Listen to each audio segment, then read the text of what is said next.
mainstream would understand it. It's just, I mean, doesn't make sense. This notion of tying somebody to a post and getting the whip and whipping them because they stole some bread or they stole an apple or some, astaghfirullah, in Islam, this is completely alien to Islam. This was a very different concept of slavery, and in Islam this is not that. This is something completely different. Now what Islam did, alhamdulillah, is it put a process in place that made there was no need for slavery, and number two, one of the best ways to give charity was to go and free a slave. So some of the early companions, and if you look at the words of the Aisha radiallahu anha, the Prophet's wife, she said, may Allah be pleased with her, that it became difficult for us to go and give charity and free a slave because they'd all been freed. Okay, so Allah put a process in place where something was abolished, but it was done in a sustainable way. You can't suddenly free tens of thousands of people who now have to fend for themselves. You're not talking about a place where there's security, there's food, there's water. These are very difficult commodities to come by. And so what Islam did, alhamdulillah, is it put a process in place where it took away the need for this need for slavery of that type, of prisoners of war and what have you. But there were slaves who were born into slavery. But if you look at Islamic history, some of our rulers, the caliphs, were ex-slaves. Where in European history do you find that the slaves become the kings? Do you know some names? Well, it was the empire of the Mamluks, the Mamluk Empire. The rulers were ex-slaves. The lineage was slaves. If you look at, for example, Bilal, radiallahu anhu, the first person to give the call of prayer, he was given that honor. He was an ex-slave, right? And yet, because of Islam, he was freed and he was given honor and respect amongst the Sahaba. In fact, the Sahaba, many of them were much junior in terms of Bilal, because he was one of the first converts, mashallah, to Islam. So he was honored and respected. The first person to have the honor of climbing on top of the Kaaba and give the call of prayer, who? Was Bilal. When the caliphs would invite people to ask questions or whatever, people would queue up. And Bilal was near the front. And one of the Sahaba said, look at our position. We were the most noble of people. Today we are queuing up behind the slaves, the ex-slaves. And one of the companions said to him, when they were called to Islam, they responded and we fought. And that is why today their position is higher to our position. This is an ex-slave, a black man that they're talking about. And these were the most noble, richest people of Mecca. And they recognized that it was Islam that elevated him beyond themselves, right? We don't see this in European history.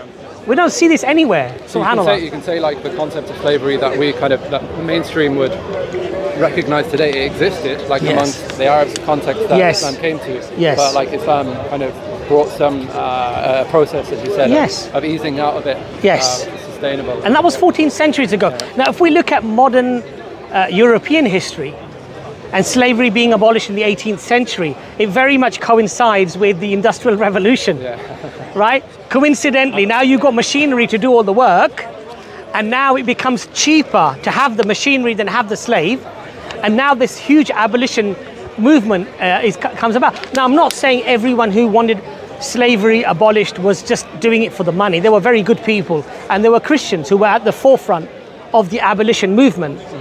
But what I'm trying to say to you is that message resonated with people because they could see economic benefits now for not having slavery.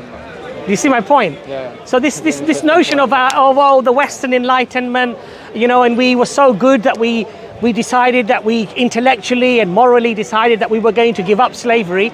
There may have been people that did that. Have you got any material? Have you read any material on it? I have read like, you know, give some solid kind of so there's evidence about for that theory? Yeah, there's lots of stuff. If you go and read, I can't quote it because it's years ago I read it, but if you actually go and look, there are lots of studies done about this that actually show that this was not just some good feeling towards our black man and realizing that we've created an injustice to our black brothers and sisters in Africa. This was an economic influence because it was very expensive to buy a slave. It was, I think, the slaves would sell for like £500, £200, £300. In those days, that was a lot of money. You could buy a house for that money. But they were then bred like cattle, and their children would be born into slavery. And the master, if he did have sexual relations with his slaves, which he did, by the way, often, which was rape, if she refused, he would rape her. Islam prohibited that. The children would still be born into slavery.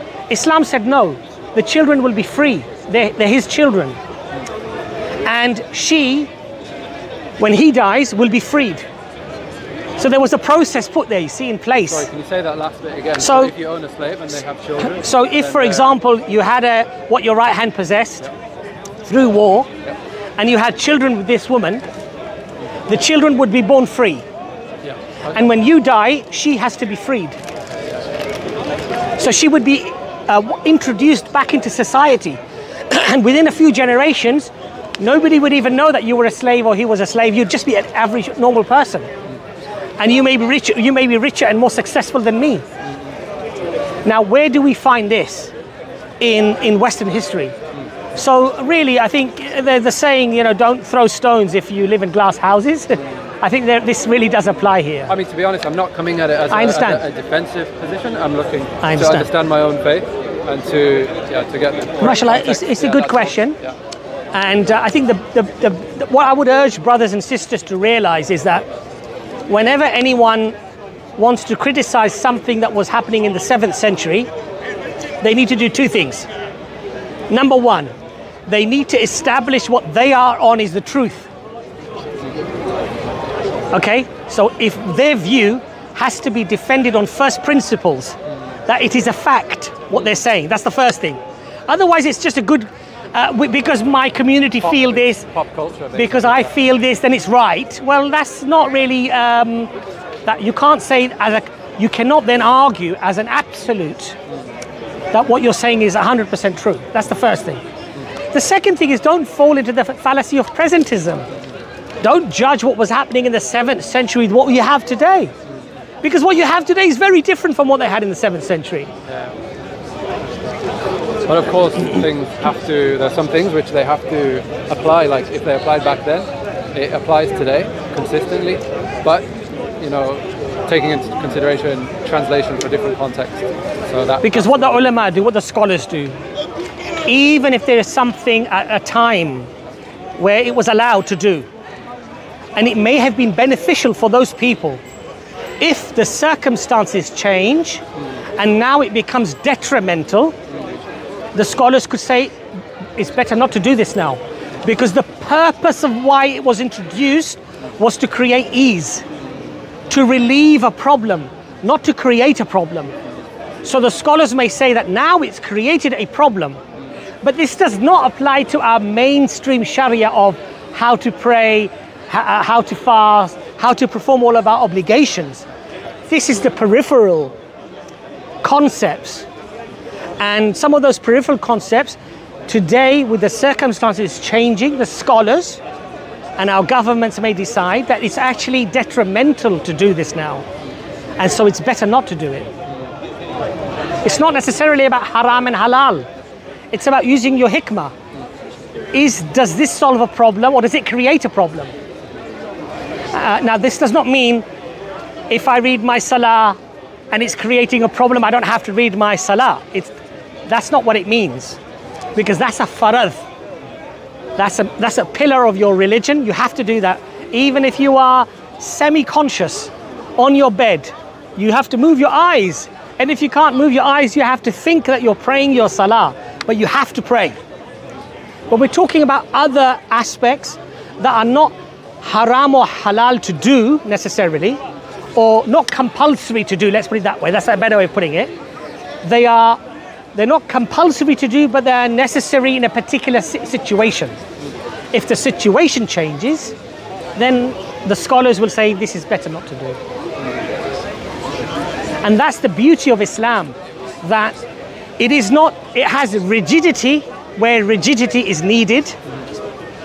We don't compromise on certain things. What Allah has made haram, we cannot make halal. What Allah has made halal, we don't make haram. But if something was halal at a certain time, and it was there to solve a problem, to solve a need, and now it's causing a problem, and it's not doing what it was designed to do, then the scholars will say, even though it was lawful to do, now it is better that you don't do it, because it has an adverse effect on society, an adverse effect on people, an adverse effect upon Islam maybe. You understand? So this is the beauty of Islam. Alhamdulillah. Jazakallah. Assalamu alaikum, brother. Jazakallah khair. Assalamu alaikum. You're live.